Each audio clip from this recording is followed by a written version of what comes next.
Hello बच्चों, स्वागत है आप सभी का आपके अपने चैनल गॉड क्लासेस पर। गॉड क्लासेस यानी मैथ्स भी एंड मस्ती भी। तो बच्चों, आज की जो क्लास है उसमें हम करने वाले हैं डिफरेंशियल इक्वेशन एक्सरसाइज 8.3।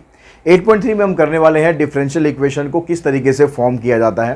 तो जब हम डिफरेंशियल इक्वेशन को फॉर्म करते हैं या फॉर्मेशन ऑफ डिफरेंशियल इक्वेशन आप कह सकते हो कि जितने उसके अंदर आर्बिटरी कांस्टेंट होते हैं उतनी ही बार उसमें डेरिवेटिव करना होता है, और डेरिवेटिव करके वो जो आर्बिटरी कांस्टेंट होंगे उनको एलिमिनेट करके आपको एक डिफरेंशियल इक्वेशन बनानी है।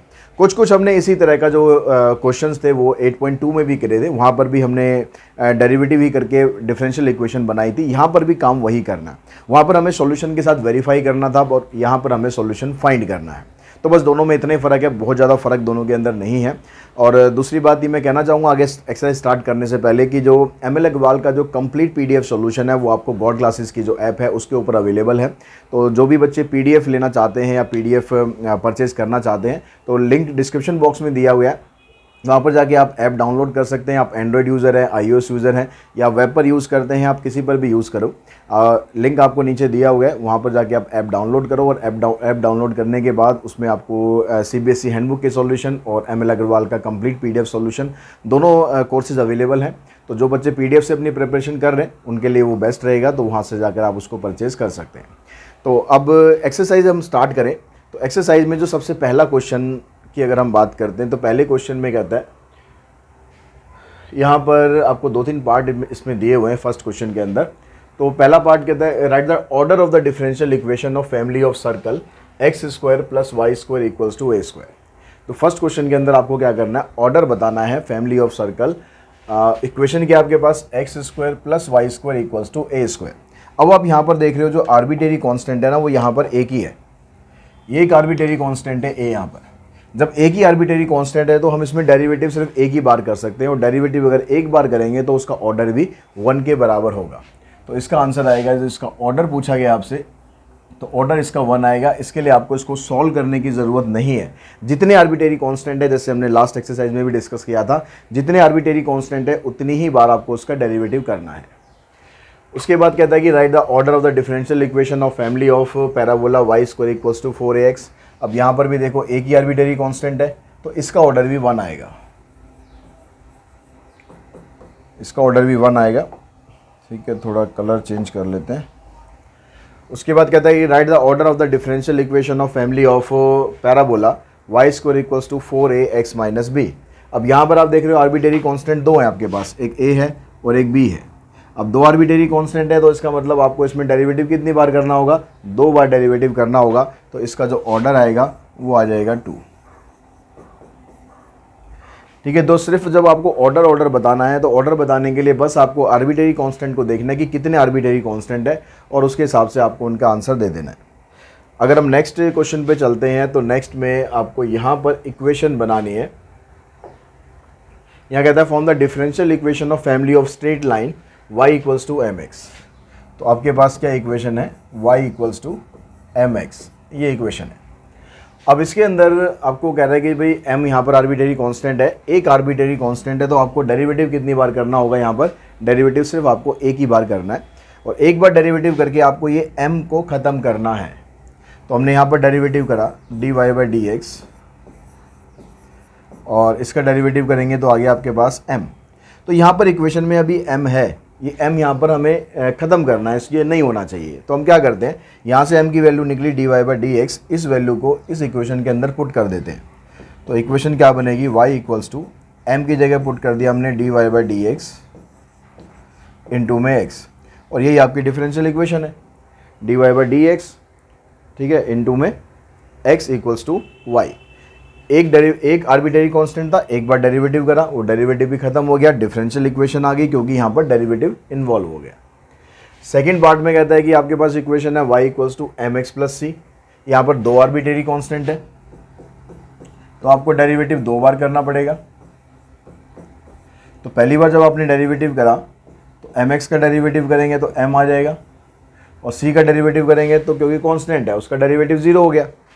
अब दोबारा एक बार डेरिवेटिव करो, क्योंकि 2 कांस्टेंट है तो 2 बार डेरिवेटिव करना जरूरी है, ध्यान रखेंगे।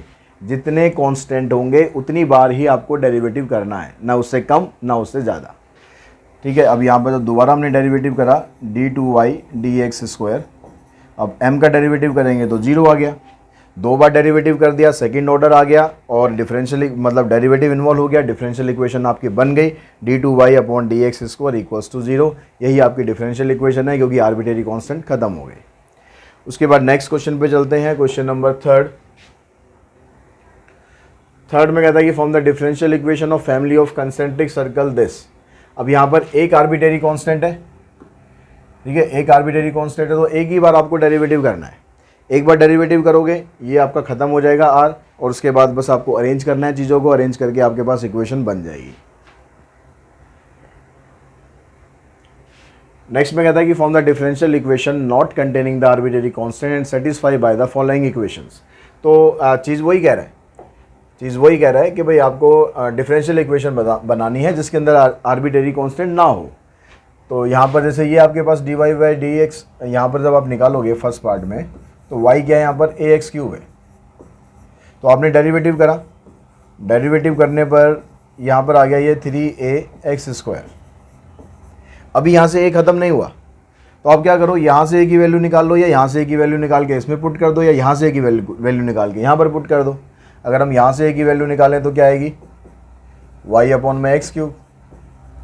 अब इस वैल्यू को आपको यहाँ पर पुट कर देना है, तो इसकी जगह आ गया y/x³ इंटू में x², इससे कैंसिल, इस x को यहाँ क्रॉस मल्टीप्लाई कर दो, x इंटू में dy/dx इक्वल्स टू 3y। अब इस 3y को आप इधर ले आओ या ऐसे भी लिखा रहने दोगे तो भी कोई दिक्कत नहीं है, x इंटू में dy/dx minus 3y equals to 0। ये आपके पास आगे इक्वेशन फोर्थ का फर्स्ट पार्ट, ठीक है। अब उसके बाद सेकंड पार्ट में क्या कहता है, यहाँ पर x² minus y² equals to में a²। जब आप इसका डेरिवेटिव करोगे, अब यहाँ भी एक ही आर्बिट्रेरी कांस्टेंट है तो डेरिवेटिव आपको एक ही बार करना है। तो यहाँ किया आपने 2x और इसका करेंगे 2y। आंसर में y1 लिखा हुआ है, y' लिखा हुआ है या dy/dx लिखा हुआ है, तीनों का मतलब एक ही है। तो ऐसा नहीं है कि वहाँ पर y' लिखा है तो आपको y' लिखना ज़रूरी है, वहाँ dy/dx लिखा है तो वो लिखना ज़रूरी है। जैसे आप कंफर्टेबल हो वैसे लिख लो। और a का डेरिवेटिव हो गया 0, 2 यहाँ से कॉमन निकाल दो, आंसर आ गया x माइनस y इंटू में y1 इक्वल्स टू 0। ठीक है, ये हो गया हमारे पास फोर्थ का सेकंड पार्ट। अब उसमें आंसर में दिया है y इंटू में y1 इक्वल्स टू x, तो इस x को उधर ले जाएंगे, मतलब y इंटू में y1 equals to x, minus minus cancel हो जाएगा, ये आपका आंसर आ जाएगा। बट आप यहाँ पर भी छोड़ दोगे ठीक है, यहाँ पर छोड़ दोगे तो भी ठीक है, दोनों तरीके से ठीक है, आंसर नंबर पूरे मिलेंगे। ऐसे इसका थर्ड पार्ट करना है, एक ही बार डेरिवेटिव करना है, और डेरिवेटिव करने पर अगर ऐसे ख़त्म हो गया तो ठीक है भैया, बहुत अच्छी बात है, ख़त्म हो गया। और ख़त्म नहीं हुआ है, जैसे ये आ गया तो वैल्यू निकाल के वहाँ से यहाँ पर पुट कर दो। पर जो कंक्लूजन ये है कि जब लास्ट में जब आपके पास आंसर आएगा तो उसमें आर्बिट्रेरी कांस्टेंट नहीं होना चाहिए। क्वेश्चन नंबर 5, इसमें भी वही बात आपको कह रहा है कि भाई एलिमिनेट करना है आपको आर्बिट्रेरी कांस्टेंट। तो यहाँ पर देखो x² plus y minus b का स्क्वायर इक्वल्स टू 1। यहाँ पर एक ही आपके पास आर्बिट्रेरी कांस्टेंट है, x² plus y minus b का स्क्वायर इक्वल्स टू 1। तो डेरिवेटिव करते हैं, ये आ गया 2x, इधर से आ जाएगा 2y माइनस बी, फिर y का डेरिवेटिव करते हैं dy/dx, b का 0 हो जाएगा और इधर से 1 का 0 हो गया। अब देखो यहाँ से b ख़त्म नहीं हुआ डेरिवेटिव करने से, तो हम क्या करते हैं, b की वैल्यू निकाल लेते हैं। अब b की वैल्यू यहाँ से निकालनी आपको मुश्किल है, यहाँ से निकालनी आसान है, तो यहाँ से निकाल के यहाँ पर पुट कर दो। ठीक है, अब सीधा आप क्या करो, आप ये जो y माइनस, पहले तो यहाँ से ऐसा करते हैं 2 कॉमन निकालते हैं पहले तो, x plus y minus b dy/dx। अब इस x को उधर लेके जाएंगे तो y minus b dy/dx equals to minus x. अब ये dy/dx को उधर लेके जाओगे आप तो y minus b equals to minus x into में dx/dy। अब आप क्या करो, यहाँ से b की वैल्यू निकालने के बजाय y माइनस बी पूरी की पूरी वैल्यू को इसको यहाँ पर पुट कर दो। ठीक है, जो ये वाली इक्वेशन आपके पास, इसमें पुट कर दो, क्योंकि यहाँ भी y माइनस बी आ रहा है और y माइनस बी की वैल्यू आपके पास आई गई है, इसको यहाँ पर पुट कर देते हैं। तो ये बन गया x² प्लस में y माइनस बी की जगह कर दिया हमने माइनस एक्स और dx/dy का होल स्क्वायर इक्वल्स टू 1। अब इसका स्क्वायर करेंगे आप तो ये बन गया x² प्लस में एक्स स्क्वायर और d x by d y का होल स्क्वायर इक्वल्स टू 1। अब यहाँ से एक्स स्क्वायर आप कॉमन निकाल दो, जैसे आपको आंसर का फॉर्मेट दिया है वैसे आपको लिख लेना। फिफ्थ का फर्स्ट पार्ट है, तो एक्स स्क्वायर और वाई स्क्वायर प्लस में 1 इक्वल्स टू वाई 1 स्क्वायर। तो यहाँ पर जो एक्स स्क्वायर वाली टर्म्स है उसमें आपने कॉमन निकाल लेना है।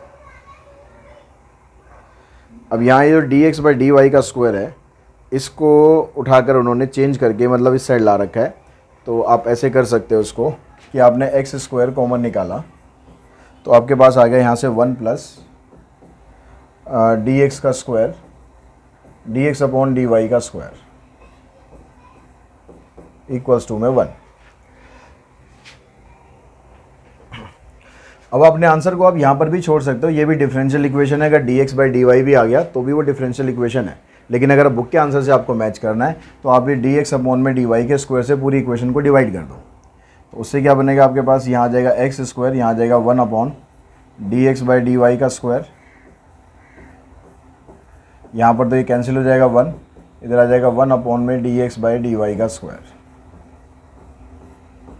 अब आप इसको ऊपर लेके जाओगे तो डी वाई आपका ऊपर आ गया, तो ये बन गया एक्स स्क्वायर और d y by d x का होल स्क्वायर प्लस 1, और यहाँ पर भी आ गया d y by d x का होल स्क्वायर। तो वहाँ पर लिखा हुआ है, यहाँ इसकी जगह लिखा हुआ है y1 का स्क्वायर प्लस 1, और ये भी आ गया आपके पास y1 का स्क्वायर। y1 मतलब derivative with respect to x, ठीक है। तो आप ऐसे कर सकते हैं।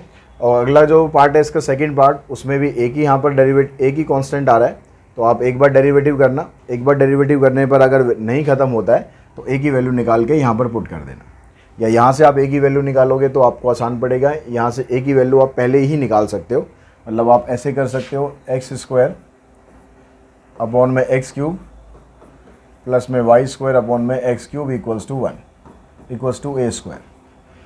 अब आप डेरिवेटिव करोगे इसको थोड़ा सिंप्लीफाई करके, जैसे यहाँ पर ये बना जाएगा। अब डेरिवेटिव कर दोगे तो डेरिवेटिव करके ये जो ए स्क्वायर है ये ख़त्म हो जाएगा, क्योंकि यहाँ और कुछ तो है नहीं। अब जो भी आपके पास डेरिवेटिव आएगा बस उसको अरेंज करना है, इधर उधर करना है, उधर उधर करके आपका आंसर आ जाएगा। उसके बाद नेक्स्ट क्वेश्चन पे चलते हैं, क्वेश्चन नंबर 6 क्वेश्चन में भी यहाँ पर ए और बी दो आर्बिट्रेरी कांस्टेंट है। तो दो आर्बिट्रेरी कांस्टेंट है मतलब आपको दो बार डेरिवेटिव करना पड़ेगा। तो हमने x बाई ए का डेरिवेटिव करा तो 1 बाई ए आ गया, इसका डेरिवेटिव करा तो आ गया आपके पास y1 अपॉन में बी, y1 मतलब d y by d x, ठीक है, और 1 की जगह आ गया 0। अब ना तो a ख़त्म हुआ ना b ख़त्म हुआ, एक बार डेरिवेटिव हो चुका है, ठीक है, लेकिन कुछ भी ख़त्म नहीं हुआ है। तो आप क्या करो, आप 1 बाई ए को इधर ले जाओ, तो आ गया -1 बाई ए। अब इस b को भी इधर ले जाओ पहले, उसके बाद डेरिवेटिव करेंगे, क्योंकि दो बार तो डेरिवेटिव करना पड़ेगा, क्योंकि दो इसमें आर्बिट्रेरी कांस्टेंट है। तो y1 का स्क्वायर मतलब दोबारा डेरिवेटिव कर दिया हमने, और ये पूरा कांस्टेंट है तो 0 आ गया, ये हमारा आंसर बन गया। दोनों कांस्टेंट ख़त्म भी हो गए और डेरिवेटिव भी बन गया। y1 का स्क्वायर नहीं, सॉरी y2 लिखना था ना यहाँ पर, जब डेरिवेटिव हम करेंगे इसका। तो इसको दोबारा डेरिवेटिव करो, y1 का डेरिवेटिव करेंगे तो आ जाएगा y2, ठीक है, y2 मतलब सेकंड ऑर्डर डेरिवेटिव, और इधर डेरिवेटिव करेंगे तो आ जाएगा 0, क्योंकि इधर कांस्टेंट है। तो दो बार डेरिवेटिव भी हो गया, दोनों कांस्टेंट भी खत्म हो गए, तो ये हमारा आंसर आ गया। क्वेश्चन नंबर 7 पे चलते हैं। 7 में अब आपको यहाँ पर भी दो आर्बिट्रेरी कांस्टेंट है, तो यहाँ भी दो बार डेरिवेटिव करना है।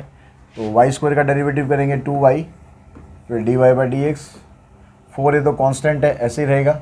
x का डेरिवेटिव करोगे 1 और b का करोगे 0, तो 1 से इसको इंटू करेंगे यही आएगा, 2y इंटू में y1 इक्वल्स टू में 4a। इस 2 से इसको कैंसिल किया तो हमारे पास अब ये इक्वेशन है y इंटू में y1 इक्वल्स टू 2a। अब क्योंकि डेरिवेटिव हमें एक बार और करना है, तो यहाँ पर कांस्टेंट है, यहाँ कांस्टेंट करेंगे तो डेरिवेटिव का इसका जब डेरिवेटिव करेंगे तो ये तो 0 हो जाएगा, तो मतलब कांस्टेंट हमारा ख़त्म हो जाएगा दोबारा डेरिवेटिव करते ही। और यहाँ पर जब आप डेरिवेटिव करोगे तो आपको लगाना पड़ेगा प्रोडक्ट रूल, क्योंकि यहाँ पर दो फंक्शन मल्टीप्लाई में। तो पहले इस y का डेरिवेटिव करेंगे तो लिखेंगे y1, और ये आपका एज इट इज़ रहेगा, प्लस अब y एज इट इज़ रहेगा, y1 का डेरिवेटिव करेंगे तो आ जाएगा y2, ये आ गया 0, तो ये हो गया y1 स्क्वायर प्लस में y इंटू में y2 इक्वल्स टू 0। ये हमारी इक्वेशन बन गई, दोनों आर्बिट्रेरी कांस्टेंट ख़त्म भी हो गए और हमारा आंसर भी आ गया। क्वेश्चन नंबर 8, ये जो ई वाले क्वेश्चंस हैं ये करना तो इसमें भी वही है, लेकिन थोड़ा ध्यान रखेंगे किस तरह से हम करेंगे। इसका डेरिवेटिव करा ये आया, इसका डेरिवेटिव करा ई की पावर 2x, और फिर 2x का भी डेरिवेटिव करना है। चेन रूल लगाना है, जब भी डेरिवेटिव करोगे रूल वही रहेंगे। चैप्टर आप कोई भी कर रहे हो, रूल नहीं छोड़ना, ठीक है, रूल वही रहेंगे। तो 2x के डेरिवेटिव करेंगे 2 आ गया, फिर इसका डेरिवेटिव करेंगे, b तो कांस्टेंट है, e की पावर -2x का यही आएगा, और फिर -2x का डेरिवेटिव करोगे तो -2 आ गया। एक बार डेरिवेटिव हो गया, ना तो a खत्म हुआ ना तो b खत्म हुआ। लेकिन जो भी इस फॉर्मेट का क्वेश्चन आएगा ना, उसमें आपको टेंशन नहीं लेनी, एक बार और डेरिवेटिव कर देना है। तो एक बार दोबारा डेरिवेटिव करा तो आ गया y2, तो यहाँ पर a है, ऐसे का ऐसे रहेगा, e की पावर 2x इंटू में 2, इस 2x का डेरिवेटिव करोगे तो फिर से एक बार 2 और आएगा। ऐसे यहाँ पर इसका सेम इंटू -2, फिर इसका डेरिवेटिव करोगे तो एक बार और -2 आ जाएगा। अब यहाँ से देखो ये 4 बन गया, और इसको मल्टीप्लाई करेंगे ये भी 4 आ गया, तो 4 तो आप कॉमन निकाल दो, a की पावर 2x, b की पावर -2x। तो यहाँ से अब आपके पास ये वाली जो टर्म आ रही ना, ये आपका क्वेश्चन बन जाएगा। क्वेश्चन में क्या था, ये सेम ही तो है ना, तो आपने ये पूरा का पूरा ख़त्म कर देना है, इसकी जगह यहाँ पर y डाल देना है, तो ये बन गया 4y। अब इसको आप इधर ले आओगे तो y2 - 4y = 0, ये आपका आंसर आ जाएगा। क्वेश्चन नंबर 9 पे चलते हैं। 9th में कहता है कि find the differential equation of each of the following family of curve. अब यहाँ पर आपको इक्वेशन दी नहीं है इसने, इक्वेशन पहले हमें खुद बनानी पड़ेगी। इक्वेशन बनाने के बाद फिर उसको हमें डिफरेंशिएट करना है, उसमें एक डेरिवेटिव आएगा, 2 आएंगे, ये हमें देखना है। तो अगर हम पहले वाली सिचुएशन की बात करें तो इसमें क्या हो रहा है, कह रहा है कि concentric circle with centre at 1 2। Concentric circle है, कंसेंट्रिक सर्कल होता है जिसका सेंटर सेम होता है, और सेंटर आपको दे ही रखा है इसने 1 2। तो सेंटर अगर 1 2 दे रखा है तो इक्वेशन क्या बनेगी कंसेंट्रिक सर्कल की। तो आप इक्वेशन ऑफ सर्कल जब लोगे, first part, equation of circle जब इसमें लेंगे तो आपके पास इक्वेशन होती है ये x - h का स्क्वायर y - k का स्क्वायर = r²। अब क्योंकि h और k दोनों सेंटर तो आपको दे ही रखे इसने 1 और 2, तो ये कोई सा भी सर्कल हो, कोई सा भी सर्कल हो, सेंटर उसका 1 और 2 ही रहना है। रेडियस चेंज होगा तो रेडियस को हम r ही लिखेंगे, यहाँ पर कोई वैल्यू डालने की ज़रूरत नहीं है। तो x - 1 और y - 2, तो ये 2 आर्बिट्रेरी कांस्टेंट था ना, इनकी वैल्यू तो उसने दे रखी है, तो रह गया आर्बिट्रेरी कांस्टेंट एक r, यानी एक बार डेरिवेटिव करना है और ये इक्वेशन बनानी है। अब इसका डेरिवेटिव करेंगे तो आ जाएगा 2x - 1, फिर x का करोगे 1 आ जाएगा, यहाँ से आ जाएगा 2y - 2, y का करेंगे तो y डैश या y1, और -2 का करेंगे, फिर y का करेंगे तो आ गया, और -2 का करेंगे तो 0, और ये r² है, इसका भी डेरिवेटिव 0 क्योंकि ये भी तो कांस्टेंट ही है। तो 2 यहाँ से कॉमन निकालो तो रह गया x - 1 प्लस में y - 2 इंटू में y1। अब आंसर देखो इसी फॉर्मेट में छोड़ा हुआ है तो ऐसे ही छोड़ देना, मल्टीप्लाई करने को बोल रहा है तो मल्टीप्लाई कर देना, x - 1 y - 2 इंटू में y1 = 0। ऐसे ही हमारा आंसर आ रहा है। उसके बाद देखो सेकंड पार्ट में कहता है कि all circle which touches the x axis at origin. आपको सारे सर्कल बनाने हैं, ऐसे उनकी इक्वेशन बनानी है, सबकी नहीं बनानी है, मतलब एक जनरल सॉल्यूशन लेंगे हम, और वो सर्कल जो है x एक्सिस को ओरिजिन पे टच कर रहे हैं। तो मतलब कैसे सर्कल है वो, किस तरह के सर्कल की ये बात कर रहा है कि x एक्सिस को ओरिजिन पे टच कर रहे हैं, मतलब ये वाले सर्कल है। अगर ऐसे कोई भी सर्कल आप बनाओगे, चाहे उसका रेडियस कुछ भी हो, अगर x एक्सिस को ओरिजिन पे टच करेगा तो उसका जो सेंटर है ना वो y एक्सिस के ऊपर लाई करेगा। अगर सेंटर y एक्सिस के ऊपर लाई कर रहा है, centre lies on y axis, तो उस केस में क्या होगा, जब इक्वेशन बनाओगे आप सर्कल की तो x - h का square y - k square = r², ये स्टैंडर्ड फॉर्म होती है। लेकिन क्योंकि y एक्सिस के ऊपर लाई कर रहा है तो इसलिए उसमें x की वैल्यू हमेशा 0 होगी। x का मतलब जो सेंटर का कोऑर्डिनेट होगा x वाला वो 0 होगा, मतलब k h की वैल्यू 0 हो जाएगी। तो सेंटर जो भी आएगा इसमें वो इस फॉर्मेट में आएगा 0k। और दूसरी बात, जो इसका रेडियस होगा, क्योंकि ओरिजिन को ये टच कर रहा है, तो जो इसका रेडियस होगा ना, ये रेडियस भी इसका k के बराबर ही होगा। तो यहाँ पर आप क्या करोगे, यहाँ पर तो 0 पुट कर दोगे, x - 0 इधर आ गया y माइनस के, और जो रेडियस है इसकी जगह भी आप कर दो को पुट k। इसको सिंप्लीफाई करा, x square y square minus 2ky plus k square equals to k square. K square से के स्क्वायर भी कैंसिल, इस 2ky को आप इधर ले जाओ। अब आप देख रहे हो कि आपके पास आर्बिट्रेरी कांस्टेंट एक ही बचा है k, तो डेरिवेटिव एक ही बार करना है, और एक बार डेरिवेटिव करके ही हमें इसको एलिमिनेट करना है। अगर एलिमिनेट होता है तो ठीक है, नहीं तो वैल्यू निकाल के पुट करेंगे।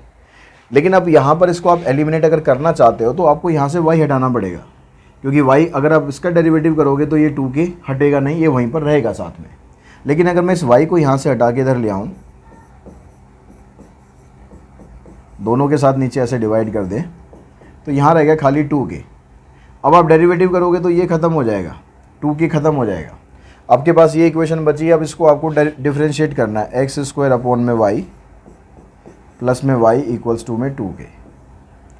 अब जब आप इसको डिफरेंशिएट करोगे तो प्रोडक्ट रूल लगा दो, एक्स स्क्वायर का डेरिवेटिव करेंगे तो आ जाएगा 2x, denominator as it is, plus x square as it is और minus X square as it is, और y का डेरिवेटिव करेंगे तो आ जाएगा y1 डिवाइडेड बाय y का स्क्वायर। फिर यहाँ पर आ जाएगा प्लस y, तो y का डेरिवेटिव करेंगे तो आ गया y1, और राइट हैंड साइड में कांस्टेंट है उसका डेरिवेटिव 0। तो डेरिवेटिव 0 करके आपने आर्बिट्रेरी कांस्टेंट तो ख़त्म कर दिया है। बस अब इस इक्वेशन को थोड़ा सिंप्लीफाई करके हमारे फाइनल आंसर में टच करना है। तो अब आप क्या करो, यहाँ तो 2xy हो गया, इसका पूरे का एलसीएम ले लो, तो ये हो गया 2xy एक्स स्क्वायर y1, इधर आ जाएगा y स्क्वायर इंटू में y1 upon y square equals to 0। अब ये इधर जाके 0 हो जाएगा, तो ये आपका आंसर बन जाएगा 2xy minus X square y1 plus y square y1। इन दोनों में से आप y1 कॉमन निकाल सकते हो, y1 कॉमन निकालेंगे तो एक्स स्क्वायर माइनस का आ जाएगा और y स्क्वायर प्लस का आ जाएगा इक्वल्स टू 0। आंसर देख लेते हैं कि किस फॉर्मेट में है। 9th का second part, x square minus y square, x square minus y square, sign change है, y1 इक्वल्स टू में 2xy इक्वल्स टू में दिया हुआ है, यानी इस वाली टर्म को आप उस साइड ले जाओ। तो जब आप उस साइड लेके जाओगे तो साइन चेंज हो जाएंगे, एक्स स्क्वायर पॉजिटिव हो जाएगा, ये नेगेटिव हो जाएगा, इनटू में y1। इसको आप पहले लिख लो या बाद में लिख दो, उससे कुछ फ़र्क पड़ता नहीं। ये आपका आंसर आ गया। उसके बाद नेक्स्ट थर्ड पार्ट की हम बात करें तो कहता है circle in the first quadrant and touching the coordinate axis. इसकी आगे की दोनों की मैं इक्वेशंस आपको समझा रहा हूँ, डेरिवेटिव आपको ऐसे ही करना है, ठीक है। थर्ड और फोर्थ दोनों की इक्वेशन मैं समझा देता हूँ ताकि आपको दिक्कत ना आए और कमेंट करके आप खुद भी परेशान ना हो, मुझे भी परेशान ना करें, ठीक है। कहता है कि circle in the first quadrant and touching the coordinate axis. Circle जो है फर्स्ट क्वाड्रेंट में और दोनों एक्सिस को टच कर रहा है, टचिंग द कोऑर्डिनेट एक्सिस, दोनों को टच कर रहा है। तो सर्कल हमारे पास कुछ ऐसा होगा इस तरीके से। जब ये दोनों को टच करेगा तो उस केस में क्या होगा, अगर ये हमारा सेंटर है, क्योंकि इसको भी टच कर रहा है, इसको भी टच कर रहा है, सर्कल है, तो जितना ये डिस्टेंस होगा उतना ही डिस्टेंस ये होगा। तो सर्कल का जो सेंटर होगा वो दोनों ही बन जाएंगे आपके एच और एच। एच और के अलग अलग होते हैं ना, लेकिन दोनों की वैल्यू सेम हो जाएगी, तो ये दोनों एच एच हो गए। अब ये भी एच है, ये भी एच है, ये भी एच है, सब कुछ एच है, तो इसका जो रेडियस है वो भी क्या बनेगा, एच बन जाएगा। तो सर्कल की जो इक्वेशन होगी वो बन जाएगी एक्स माइनस एच का स्क्वायर वाई माइनस एच का स्क्वायर इक्वल्स टू एच का स्क्वायर। तो आपको इसको सिंप्लीफाई करना है, सिंप्लीफाई करके डेरिवेटिव एक ही बार करना है, दो बार नहीं करना है, क्योंकि एक ही यहाँ पर आर्बिट्रेरी कांस्टेंट आ रहा है। तो एक ही बार डेरिवेटिव करोगे और फिर अरेंज करोगे चीज़ों को तो आपका आंसर आ जाएगा। फोर्थ पार्ट में कहता है कि all parabola having their vertices at origin and foci on y axis. कह रहा है कि जो पैराबोला है उनका फोकस जो है वो वाई एक्सिस के ऊपर है। तो फोकस अगर वाई के ऊपर होता है तो पैराबोला की शेप ये वाली होती है, और इसका ओरिजिन जो है वो यहाँ पर है वर्टाइसिस, तो ये 0 0 हो गया। तो इसकी इक्वेशन क्या बनेगी, x square equals to 4ay। तो एक आर्बिट्रेरी कांस्टेंट है, इस y को आप इधर ले आना और सीधा डिफरेंशिएट कर देना, ये कांस्टेंट भी खत्म हो जाएगा और आपका आंसर भी निकल जाएगा। उसके बाद चलते हैं क्वेश्चन नंबर 10 पे। यहाँ पर कहता है कि form the differential equation of family of circle having centre on y axis and radius 3 unit. कह रहा है कि सेंटर जो है वो y एक्सिस पर है, लेकिन इस बार रेडियस उसने दे रखा है, तो सेंटर वाई एक्सिस का मतलब है कि भाई यहाँ पर कहीं सर्कल है, यहाँ टच वच का कुछ सीन नहीं है कि इसको टच कर रहा है या नहीं कर रहा। तो सेंटर वाई एक्सिस के ऊपर है तो कोऑर्डिनेट इसके सेंटर के आगे 0 के, और रेडियस इसका दे रखा है इसने 3। तो जो सर्कल की इक्वेशन होती है उसमें h की जगह पर 0 आ गया, k की जगह k ही रहेगा, इक्वल्स टू में 3।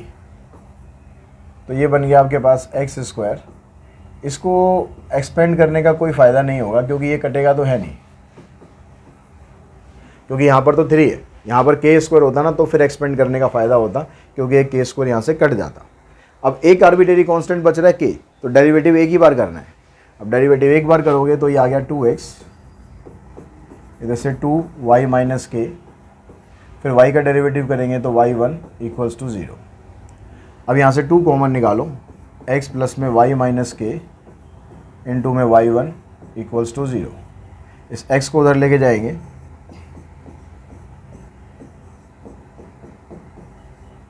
और यहाँ से y माइनस के की वैल्यू निकालो, जैसे पीछे भी हमने क्वेश्चन किया था। तो ये आ गया माइनस एक्स अपॉन में y1। अब ये वाली वैल्यू उठाकर आपको यहाँ पर पुट कर देनी है, ठीक है। इसको फर्स्ट मान लेते हैं, तो यहाँ पर पुट कर दो एक्स स्क्वायर, और y माइनस के की जगह रख दो आप माइनस एक्स अपॉन में y1, इसका स्क्वायर इक्वल्स टू 9। अब आप इसका स्क्वायर कर लो, एक्स स्क्वायर अपॉन में y1 स्क्वायर इक्वल्स टू में 9। एलसीएम ले लेंगे तो y1 स्क्वायर इधर आ गया, इधर आ जाएगा आपके पास एक्स स्क्वायर इंटू में y1 square plus x square equals to 9। इसको आप इधर ले जाओ और यहाँ से एक्स स्क्वायर कॉमन निकाल देना।